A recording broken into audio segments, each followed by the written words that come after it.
హైదరాబాద్ నేను మీ Priyanka Mohan September 22 morning 11 కి నేను మన Alaka's complete family shopping mall grand inauguration కి వస్తున్నాను. ఎక్కడ అంటారా, మన సన్ సిటీకి చాలా దగ్గరలో. Alaka's anywhere everywhere, a complete grand shopping mall. So excited to see you all there. Alaka's anywhere, everywhere. Save the date. September 22nd, Monday 11 a.m. Alaka's. AP कानून साज असेंबली का मानसून इजलास आज से शुरू हुआ। इस इजलास में कई अहम बिलों को मंजूरी देने के अलावा हुकूमत रियासत से मुतालिक कई अहम मसाइल पर बातचीत करने वाली है। हुकूमत की जानिब से इस इजलास में मुख्तलिफ बिलों को पेश करने का इम्कान है, जिसमें गैर ज़राई जमीन की तब्दीली एक्ट को मनसूख करने का बिल अहमियत का हामिल है। इसके अलावा एससी दर्जा बंदी, यूनिवर्सिटी एक्ट में तरमीम, panchayat Raj municipal departments act में तरमीम और मोटर व्हीकल टैक्स एक्ट तरमीमी बिल भी असेंबली के सामने लाए जाने का इम्कान है। इसके अलावा हुकूमत बुनियादी तौर पर अपने बाकायदा इरादों जैसे सुपर 6 पर अमल आवर, रियासत में आबपाशी प्रोजेक्ट्स की पेशरफ्त, माजरों के लिए पेंशन जैसे मसाइल पर भी बात करने का इरादा रखती है। हुकूमत की जानिब से कहा गया है कि हुकूमत तमाम मसाइल पर असेंबली में बातचीत के लिए तैयार है। इसी दौरान स्पीकर ने कहा कि तमाम YCP MLAs को असेंबली में आना चाहिए। उन्होंने कहा कि स्पीकर के अहदे का एहतराम करने की जरूरत है और सबको मसाइल पर बात करने का मौका दिया जाएगा।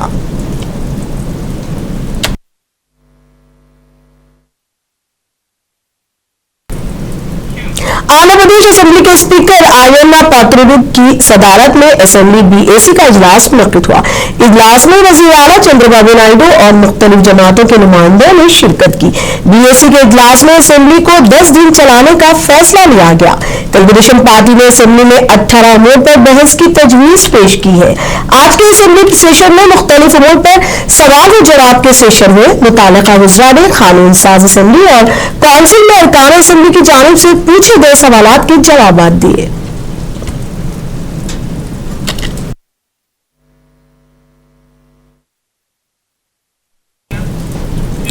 मरकजी हुकूमत की जानिब से GST स्लैब में कमी पर आंध्र प्रदेश असेंबली में वजीर फाइनेंस P केशव ने कहा कि कम आमदनी वाले खानदानों की जरूरियात के लिए टैक्स में कमी की गई है। एशिया जरूरिया पर मुकम्मल टैक्स कम कर दिया गया है। उन्होंने कहा कि बाज एशिया पर टैक्स 12% से कम करके 5% कर दिया गया है। GST की नई इस्लाहात से लोगों का मेयार जिंदगी बेहतर होगा।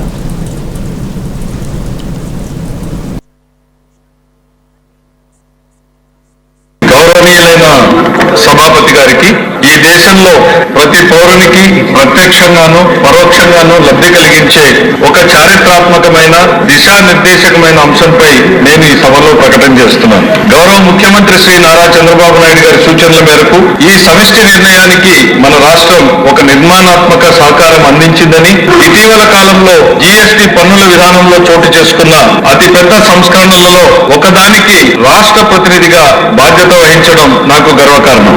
గౌరవ ప్రధానమంత్రి శ్రీ నరేంద్ర మోడీ గారు 2025 ఆగస్టు 15న 79వ స్వాతంత్ర దినోత్సవం సందర్భంగా ఎర్రకోట నుండి చేసిన GST 2 సంస్కరణలు చారిత్రాత్మక ప్రకటన దేశ ప్రగతికి బాటలు వేస్తుంది.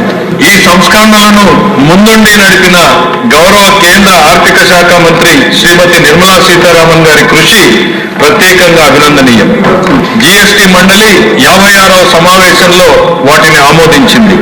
గౌరవ ముఖ్యమంత్రి శ్రీ నారా చంద్రబాబు నాయుడు గారు రాష్ట్ర ఆదాయాలకు నష్టం కలుగుతున్న సామాన్యుల ప్రయోజనాల కోసం ఈ విధానాన్ని బలంగా సమర్థించారు. ఈ చారిత్రాత్మక సంస్కరణలకు మద్దతు తెలిపిన తొలి రాష్ట్రంగా నిలిచింది ఆంధ్రప్రదేశ్. GST పన్నుల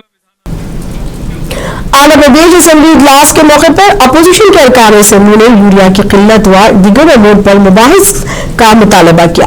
इस मौके पर रियासती वजीर अच्चन नायडू ने कहा कि हुकूमत असेंबली में किसी भी बहस के लिए तैयार रहे। उन्होंने कहा कि हुकूमत यूरिया की किल्लत ज़राई पैदावार पर मुबाहिस के लिए तैयार है।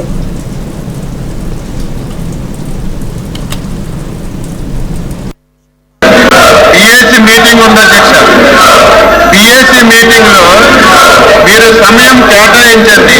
యూరియా మీద, వ్యవసాయ ఉత్పత్తుల మీద ఎన్ని గంటల సేపు మీరు సమయం ఇస్తే కొన్ని గంటల సేపు మాట్లాడి స్పష్టంగా వ్యవసాయ శాఖలో జరుగుతున్నటువంటి ప్రతి విషయాన్ని ఇక్కడ సభ్యులకే కాదు రాష్ట్ర ప్రజలకి తెలియజేయవలసినటువంటి అవసరం ఉంది.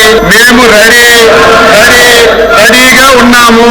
మీరు సమయం కేటాయించండి, మేము చర్చించడానికి సిద్ధంగా ఉన్నాం. యూరియా మీద, వ్యవసాయ ఉత్పత్తుల మీద స్పష్టంగా సమాధానం చెప్పడానికి ఈ ప్రభుత్వం